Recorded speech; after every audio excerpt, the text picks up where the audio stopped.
wabarakatuh. Perkenalkan, nama saya Novita Saryahmadani. Saya Agnia Putri Rizkia. Saya Alka Pardina. Saya Sultan Febrianto. Kami dari kelompok 3 akan melakukan praktikum proses penggaraman pada telur asin.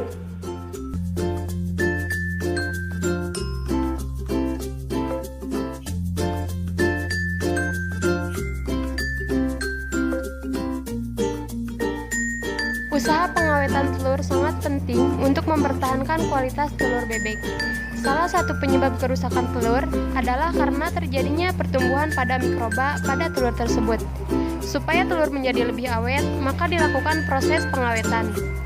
Tujuan pengawetan telur adalah untuk mengurangi jumlah awal sel jasad renik di dalam telur, memperpanjang fase adaptasi semaksimum mungkin sehingga pertumbuhan mikroba diperlambat, memperlambat fase pertumbuhan logaritmik, dan mempercepat fase kematian mikroba.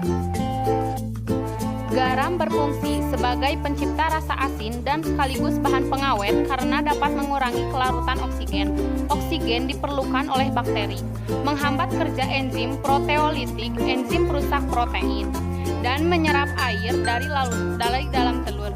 Berkurangnya kadar air menyebabkan telur menjadi lebih awet karena air digunakan oleh mikroorganisme untuk pertumbuhan.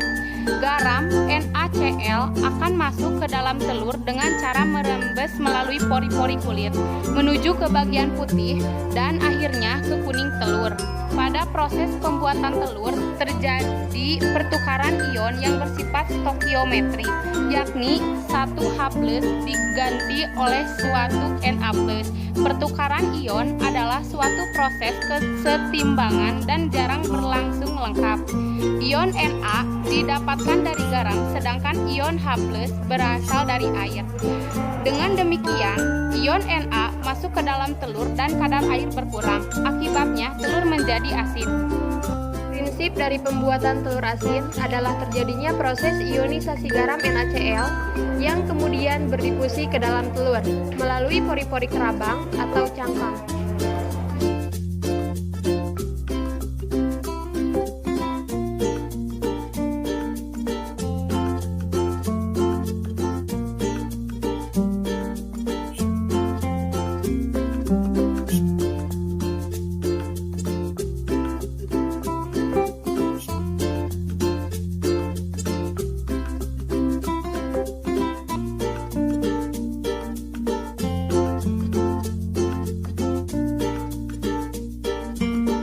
Metode pengasinan telur ini juga sesuai dengan prinsip dehidrasi osmosis. Dehidrasi osmosis adalah proses pengurangan air dari bahan dengan cara membenamkan bahan dalam suatu larutan berkonsentrasi tinggi. Larutan tersebut mempunyai tekanan osmosis tinggi. Osmosis adalah difusi air melalui membran semi-permeabel dari larutan yang mempunyai membran semi-permeabel hanya kepada pelarut, tidak kepada terlarut.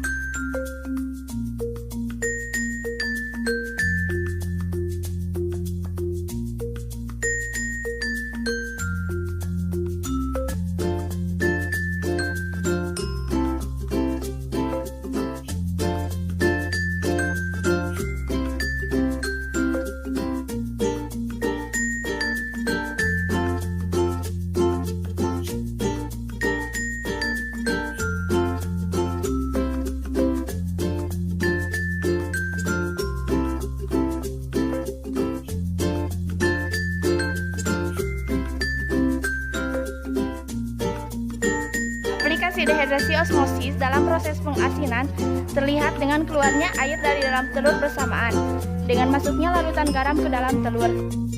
Ini dapat terjadi karena cangkang telur memiliki sifat semi-permeabel.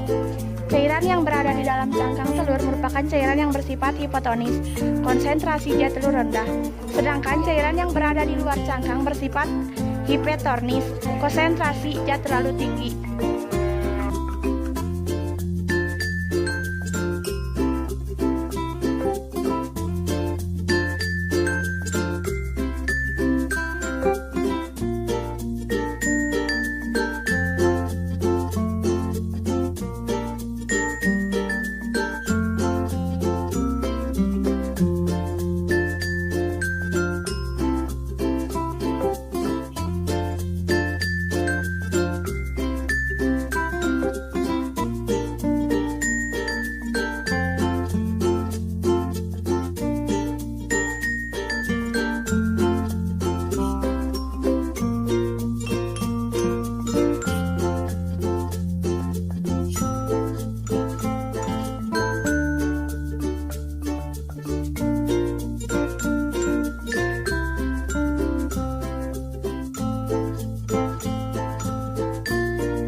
Mohon maaf bila ada kesalahan. Karena kami masih dalam tahap belajar. Semoga bermanfaat.